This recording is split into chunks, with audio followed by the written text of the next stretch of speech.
All right, welcome to another installment of our online Bible study. We have been spending a couple of weeks already. This is our third week on our series on the biblical concept of integrity. And integrity is interesting from several perspectives, but as we talked about last week, if you look at it through Jesus' Sermon on the Mount, which was his foundational teaching moment, we have more teaching of Jesus wrapped up in that one sermon than we do in some of the other areas where he might say something or tell a story. But in terms of teaching and what he was trying to accomplish, really, we look to the Sermon on the Mount. The Sermon on the Mount, as we looked at last time, has so many verses or sections in which being who we're supposed to be, being a person of integrity, being a person of character matters a great deal. It matters who we are and why we are who we are. And it matters to God, and it ought to matter to us, but it also matters to other people around us. Other people around us, if we don't have that sense of integrity, they're often the people who pay the price. And so we talked about it from a sense of being a person of character, trustworthiness, that kind of thing. And I want to go at it from a little different angle today. We've been doing a lot of scripture. Last week, the first week, we kind of did a lot of definitions. Today, and of course, I told you, one of the things that made me kind of look at the idea of integrity was the book called Integrity by Henry Cloud.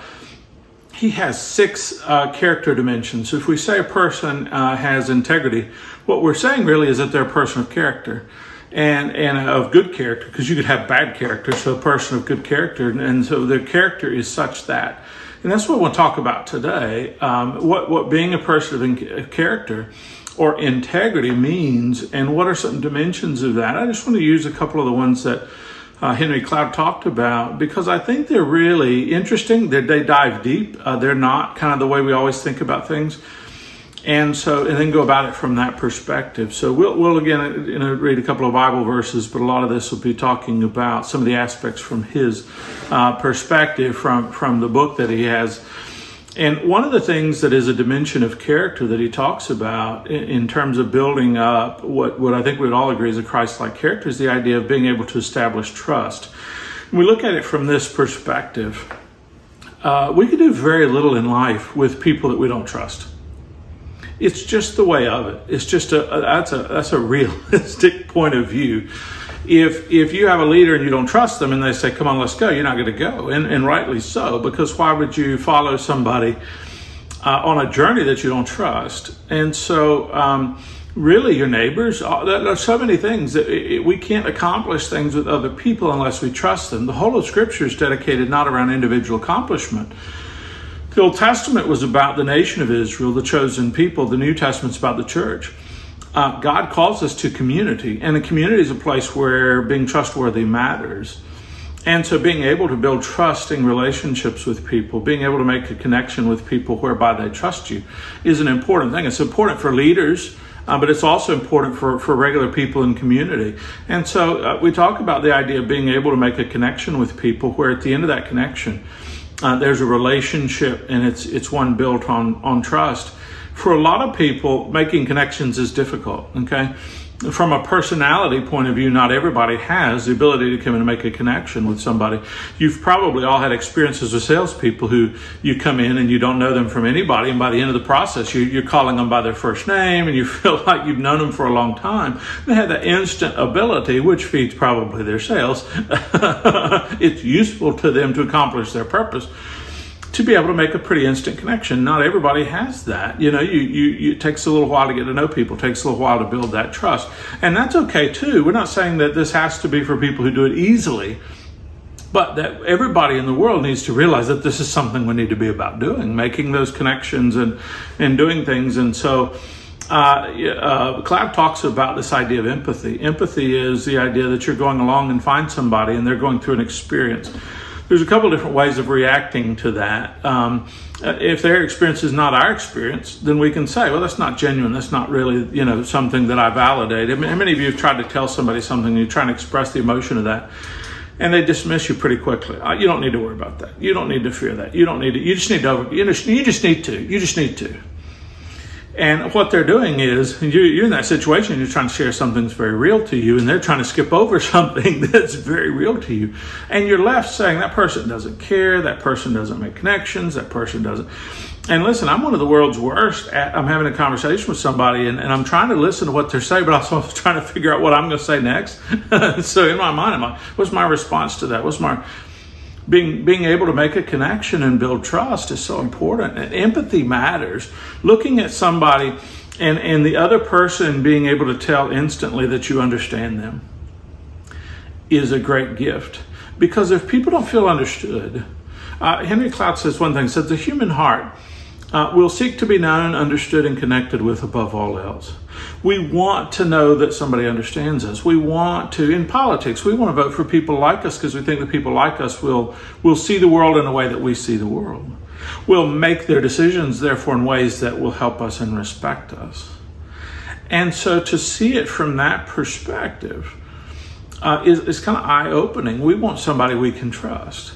And what bothers that in politics, and it bothers it in other places, if we see somebody making decisions that benefit themselves, they and their families get wealthy off of it. People go to politics, they don't make a whole lot of money, they get out 30 years later, they're multimillionaires. How did that happen? Then we erode our trust because we don't feel like they're making the decision for us. We feel like they're making the decision for them. So what does the word trust mean? To trust means to be carefree or careless about a situation. And here's the way I would look at it, because those aren't words we usually use with trust. If I trust you, I don't need to care about, I don't need to make sure my own situation is taken care of, because I believe you'll take care of it for me. If we're out on a hike and you say, don't worry, I know where the cliffs are. Don't worry, I know where the snakes and the critters are. Don't worry, I know how to handle this situation. I can go on that hike and I can enjoy myself. But if you say, don't worry, I know where the cliffs are, and I fall down the first time because you obviously didn't know where the cliffs are, then I need to worry about myself. Trust is not worrying about yourself, because you're in a situation with somebody who you think will worry about you for you. If you're in negotiations, and let's talk about a business situation, and you're in a situation where all of the employees are negotiating with the boss for a raise, and you're going to approve to send certain people up to that and negotiate on you. If they come out of that negotiation and they've all received promotions and you didn't get your raise, then you obviously picked the wrong people that weren't trustworthy, because now you have to worry about your own self. But if you pick people who you know when they walk into that room will take care of you, and they don't get anything special out of it, but the whole group of employees gets a raise. Okay, that's trustworthiness. And the value of that to community, the value of that to Christianity, the value of that to leadership is immense. So they did some studies a while back. I've been reading some journal articles about trust in workplace scenarios. And they say, okay, they study all these people that work for a boss that they think is trustworthy, or a company that they think is trustworthy, an organization somewhere that's trustworthy, that they trust to take care of them as employees. Their personal well-being is likely to be better. Their performance is likely to be better. Their level of cooperation with bosses is likely to be better. Their ability to take risks on behalf of the company, which is a beneficial thing, is better. And so all of those things are positive. So the idea is that if you have somebody who's a taskmaster, who is always looking out for themselves, their team is not going to be better off. The team is going to be better off if their leader is trustworthy and a person of integrity. And so that informs business decisions. On the opposite end of that, somebody who's trustworthy, they're less likely to do what we call counterproductive behaviors. Okay, so there are productive behaviors that produce what we want to produce.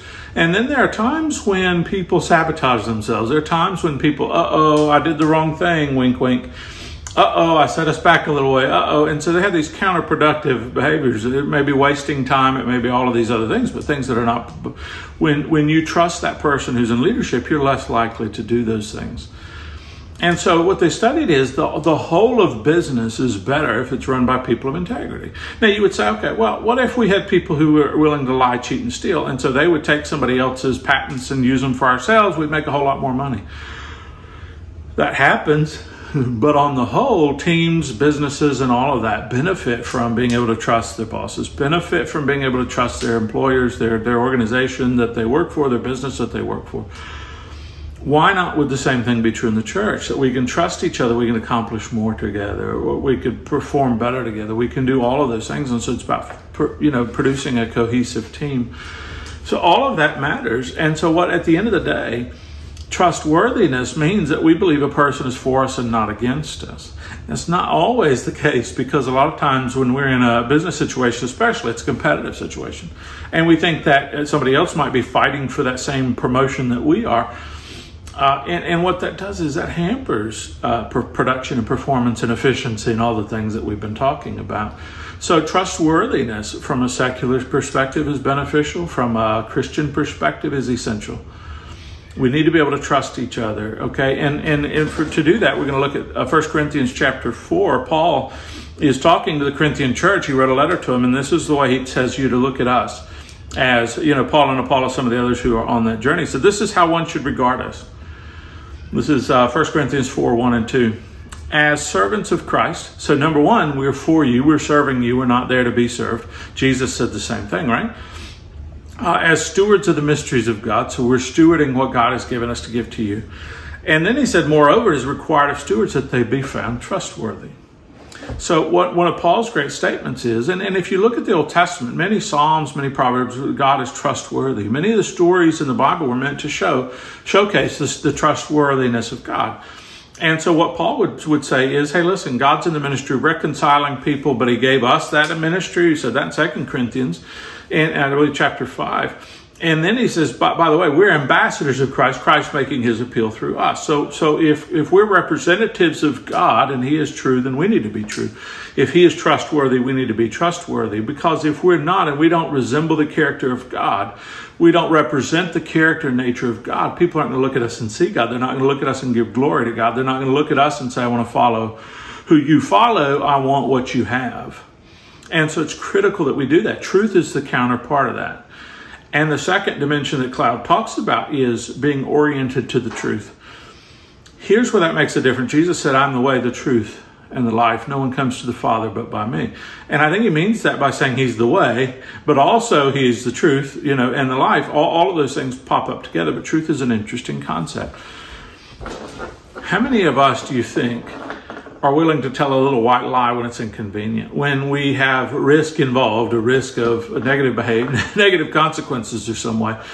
And it's kind of the alternative. The way that we see that is somebody asks us a question: Does this dress flatter me or not flatter me? And oh, of course it does.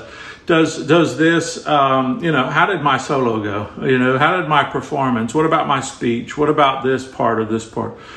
And we see people fishing for a compliment. I did this. How did it turn out? And I think as people, human nature, we don't want to hurt somebody's feelings. And we also don't want that to reflect negatively back on us. And so what do we do for that? What we do is we fudge the truth a little. What we do is we tell a little white lie. What we do is we say, well, there's a greater good concept here. And what happens is, if we do that, then we have to live that. And we tell the one lie, we have to live that lie from now on, and they stack onto one another. And before long, we're living a lie. Before long, it's a slippery slope. Before long, we've lost touch of reality. So here's another concept in reality. And oriented towards truth means we're living in the world that actually exists, not the one we want to exist. How many of us watch television or a movie or read a book to escape from life? How many of us, and you think about the addictions that are out there, alcohol and drugs and those kind of things, are there to escape life for a little while. We may have to face reality one day, but not tonight, something that I've heard before. What about those things? What about guys looking at airbrushed pictures? What about women reading airbrushed romance in that way? It's not reality. It's a picture-perfect version that doesn't really exist. You look at the model on a magazine that pops up at the grocery store on the back end of the aisle there on the end cap. You say, wow, that person's beautiful. And yet they altered that to make the image more beautiful than what that person actually is, to cover up the blemishes. And so what I'm saying is that there are a lot of things out there that tempt us to live in a world that doesn't actually exist. That's not reality. That is some airbrushed version or corrected version or unblemished version that makes us want that and not what we have. And what happens is we can then live in a world that's not real. And when that happens, the idea of character and structural integrity, if we're built for a world that doesn't exist, when the real world hits us, it's going to hit us hard, knock us down, it's going to throw us for a loop. We're going to roll over and roll over and roll over because we weren't prepared for the real world. We were prepared for some fake image of that. Some people aren't prepared for marriage. They're prepared for an idealistic version of marriage, and then when real life hits them, they're not ready for it. I don't know what to think. This isn't what I expected. And so what we're saying is being oriented towards truth means being willing to live in the reality that is real, not something that we make up in our minds, not the life of the movie stars, not the happily ever after, not the images that we see with the blemishes taken out. And so it doesn't work that way. So let's talk about a scenario, and this is one that Cloud talks about. He said there's a guy running a dog food company. And he had a lot of money, and he wanted his dog food company to be successful, so he hired marketers. And the marketers went out there, and they found this marketing campaign. And it's fine. He got a little bump for a little while, but his dog food didn't sell any better after 6 months than it had been before. So he fired all of those people, and he hired a new company, and they did an even better ad campaign. And at the end of that better ad campaign, they spent millions and millions of dollars. At the end of 6 months, he got a little bump, but at the end of 6 months, he hadn't gotten much improvement. So they hired another company. The other company said, oh, let's give away some of this brand, because if we give away some of this, then people will then, they'll give it to the dogs. They'll see how great it is, and they'll want more of it. At the end of that, the dog food company wasn't selling any better than it had before the ad campaign. After about 6 months, it had leveled back out, and it was about the same. And so the boss is thinking, what in the world's going on? Well, one of the employees had the answer and was afraid to tell him, risk of consequences. How's my dog food? Oh, it's great, trust me. So they did a study even of the employees, how many of them fed their dogs that dog food brand, and it was very, very low. And so one of the employees, who was one of the ones who didn't like that dog food, or the dog didn't like it, went up and told the boss, by the way, this dog food stinks. Perhaps he found a better way of saying it, but that's the idea. We don't feed our own dogs this dog food because it's not so great. And what happened? The boss didn't like it, right? So the boss has a couple ideas. Face reality, change the brand, and then grow the brand, or blame everybody else for your problems. Hello. Not living in reality, as we tend to do. If there are problems, then we have to then say it's not my fault, somebody else's fault, blaming somebody else. A lot of us don't see that as connected with integrity, but it absolutely is, because integrity is a matter of living in the real world and being trustworthy and being truthful. When we blame everybody else for the things that go wrong in our life, we're not being truthful, we're not being self-honest with our own selves. And that's an issue with integrity. If you go out and somebody has some problems and they kind of make up reasons for everything else, you think, oh, that person's not even facing reality. You don't think, wow, that person's truly honest with themselves. And hey, listen, it is a painful thing to be honest with yourself.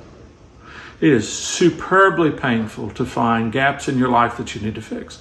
But if you continually do that, you have the habit of seeking reality, is what Cloud calls it. You seek out reality. What happens at the end of the day, you find yourself in an issue and you try to fix it. Then at the end of that, you're more a person of integrity, you're a person of higher character, and you're more trustworthy than you were the day before. And what happens is over the years, you build yourself up more and more to that so that you eventually become that person. So people don't become a person of integrity overnight. They earn that by how they live their lives. They earn that with their behavior. They don't earn it with what they say. They earn it with how they act and who they are, whether they're that person the same yesterday, today, and forever. Jesus, by the way, what did they say about him? Jesus is the same yesterday, forever, and tomorrow. Yesterday, today, and tomorrow, right? So from all of history into all eternity, doesn't change. A person of integrity. Jesus came not to serve, but to be served, but to serve and to give his life as a ransom for many. Jesus is the way, the truth, and the life. He saw things the way they were, and he wasn't tempted to think of himself more than he should. So what we're talking about really being a person of integrity is following the example that Jesus set for us. And we need to be trustworthy. We need to build trust in our relationships. Otherwise, we'll never get anything done together. And that's the way that God set up for us to do things, not by ourselves, but together. Paul is not Paul unless Paul wrote the epistles to all of the churches. Paul is not Paul unless he started those churches. Paul is not Paul without followers, right? We're not who we are without our church. We're not who we are without our leaders. We're not who we are without all of these people around us doing things together, not the things that we've done on our own, right? And so I just want to leave us with those thoughts. Let's build trust as a part of a character, being a person of integrity. And let's face reality. Let's be oriented towards truth in life, even at a risk to ourselves. We're greater if we live in the reality in our own mind. We're greater if we're living an honest life than if we're living in a different world and trying to escape reality all the time. So, we think of ice not being connected with character in that way. That's the connection. Character face reality. Vices, by and large, escaping reality. Not facing reality today, putting it off another day. Today we need to be high on life, so to say, or out of it, escaping. And tomorrow we'll face reality. Whether we don't again tomorrow, it just gets worse. And so the ability to face reality as it exists is a benefit of a person of integrity, a person of high character. I hope that you're doing well. I just want to leave you a few thoughts today. We'll come back to our study on integrity next week. Until then, I hope you're having a great week. Look forward to seeing you soon, and God bless you.